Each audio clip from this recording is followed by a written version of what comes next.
अब बेशर्मी का मतलब ये नहीं कि आप बदतमीजी करने लग जाओ। बेशरम होने से मेरा मतलब है कि खुलकर अपनी बात कह सको, खुद को कॉन्फिडेंट फील करो। ये बात मैं आपको एक कहानी के थ्रू समझाने की कोशिश करता हूँ।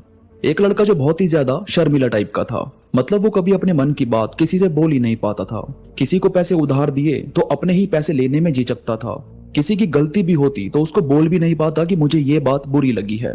कहीं किसी के घर छोटी बर्थडे पार्टी में गया तो वो लोग पूछते कि ये खाओगे। अब इसका मन होता भी कि हाँ मुझे वो खाना है, तब भी वो चीज खाने से मना कर देता। यानी ऐसे बहुत सारी चीज इसने खो दी थी अपनी जिंदगी में। फिर एक बार इसका इंटरव्यू था, और इंटरव्यू भी ऐसा था कि एक बड़ा सा रूम था जिसमें 30-35 लोग बैठे हुए थे। उसमें जिसका भी नाम बोला जाता वो खड़ा होता और इंटरव्यूअर के सवालों के जवाब देता। अब जब तक इसका नाम नहीं बोला गया था, उससे पहले ही इसके दिमाग में इतने सारे सवाल उठने लगे, इतनी बातें घूमने लगी कि खुद ही उन सब बातों में फंसने लगा। पसीने आने लगे, और फिर जब इसका नाम बोला गया तो घबराते हुए खड़ा हुआ। और जब इंटरव्यू के लिए सवाल किए गए तो इतना ज्यादा घबरा गया कि जुबान से आवाज तक नहीं निकली, और फिर इसे उस इंटरव्यू से निकाल दिया।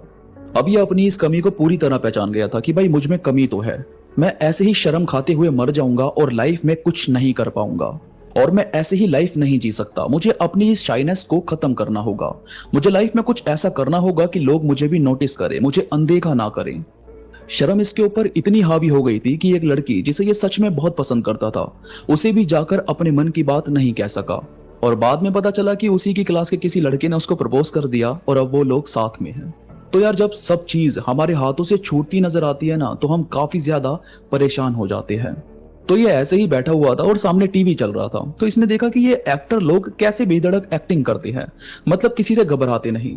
और फिर ये उन्हें और ज्यादा अच्छे से समझने के लिए जो प्लेज होते हैं ना, जिसमें थिएटर किया जाता है, जिसमें लोग आते हैं देखने के लिए, ये वहां जाने लगा और उन्हें पूरी तरह ऑब्जर्व करने लगा कि वो कैसे किसी और का किरदार निभा रहे थे, जबकि वो सब झूठ था, मगर फिर भी वो सब कितने कॉन्फिडेंट थे। 7-8 दिन इसने ऐसे प्लेस देखे और फिर किसी एक्टिंग क्लास को ज्वाइन किया। वहां जाते ही तो ये बिल्कुल ओपन नहीं हुआ था, पर हाँ धीरे धीरे वो तौर तरीके सीखने लगा कि कैसे बात की जाती है, कैसे आंखों में आंखें डालकर बोला जाता है। वो जुबान जो पहले हकला रही थी अब वो खुलने लगी, और 2-3 महीनों में इसके अंदर ये कॉन्फिडेंस जाग गया कि मैं भी कुछ हूं, मैं भी लाइफ में कुछ अचीव कर सकता हूं। और ऐसे फिर इसे कुछ एड्स मिलने लगे, कुछ कंपनीज के लिए ये प्रमोशन करने लगा, और फिर उसी कंपनी ने इसे बुलाया अपनी कंपनी का प्रमोशन करने के लिए, ऐड करने के लिए, जिसमें इसे इंटरव्यू से निकाल दिया गया था, और वहां इसने अपना ये किस्सा शेयर किया। तो यार देखो, इसकी तरह तो हर कोई थिएटर ज्वाइन नहीं कर सकता, इधर उधर जा नहीं सकता, पर हाँ हम ये मान सकते हैं कि हमारा किरदार सिर्फ शाइनेस के लिए नहीं बना। हम जानते हैं कि हम जल्दी कंफर्टेबल नहीं होते, पर कंफर्टेबल होने के बाद हम अपने मन की बात जरूर कह सकते हैं। तो आपको जब भी किसी से शर्म जैसा फील होता है तो वहां से खुद को भगाओ मत, बल्कि अपने घर में, अपने एक रूम में उस चीज की प्रैक्टिस करो। हद से ज्यादा शर्म आपको बहुत पीछे छोड़ देती है, आपको वो हासिल करने ही नहीं देती जिसके आप असली हकदार हो। अपना हक लेने से कभी घबराओ मत, अपना हक ऐसे हासिल करो जैसे आपको धरती पर भेजा ही उसी के लिए गया है। शुरू में आपको थोड़ी तकलीफ हो सकती है, और तकलीफ भी क्या, बस थोड़ा लो कॉन्फिडेंट फील करोगे, जो कि नेचुरल है। मेरे भी साथ हुआ है बहुत सारी जगह, और होता भी है।